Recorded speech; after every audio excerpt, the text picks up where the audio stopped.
আমরা পানিতে হাবুডুবু খাইতে খাইতে যাচ্ছি কোথায় কাচ্চি খাইতে।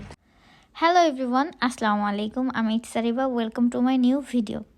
তো আজকের ভিডিওতে অনেকদিন পরে খুলনা গিয়েছিলাম, তো ভাবলাম কেন না একটু কাচ্চি খেয়ে আসি। তো ভাবতে ভাবতে রেডি হয়ে বের হয়ে পড়ি, কাচ্চি ডাইনে যাই কাচ্চি খেতে।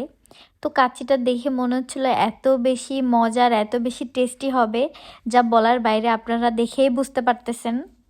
কিন্তু আনএক্সপেক্টেডভাবে খাবারটা খেতে খুবই বাজে ছিল। বিরিয়ানিটা একদমই ভালো ছিল না। বিশেষ করে মাংস দিয়ে খুবই বাজে একটা স্মেল আসতেছিল, যেটা আসলে পরবর্তীতে আমরা খাবারটা খেতে পারিনি। ওটা হচ্ছে রেখে চলে আসি।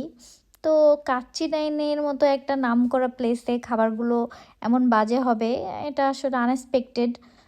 ইভেন ওইখানে লোকদেরকেও এই ব্যাপারটা বলা হয়, তো তারা বলতেছিল যে না, সব কিছু ঠিকই আছে, বাট আসলে খাবারটা মোটেও ঠিক ছিল না। যাই হোক, পরবর্তীতে ওখান থেকে আমরা বের হয়ে একটু মার্কেটে যাই, দেন একটু ঘোরাঘুরি করে বাসায় চলে আসি। তো আজকের ভিডিওটা এই পর্যন্ত। আল্লাহ হাফেজ।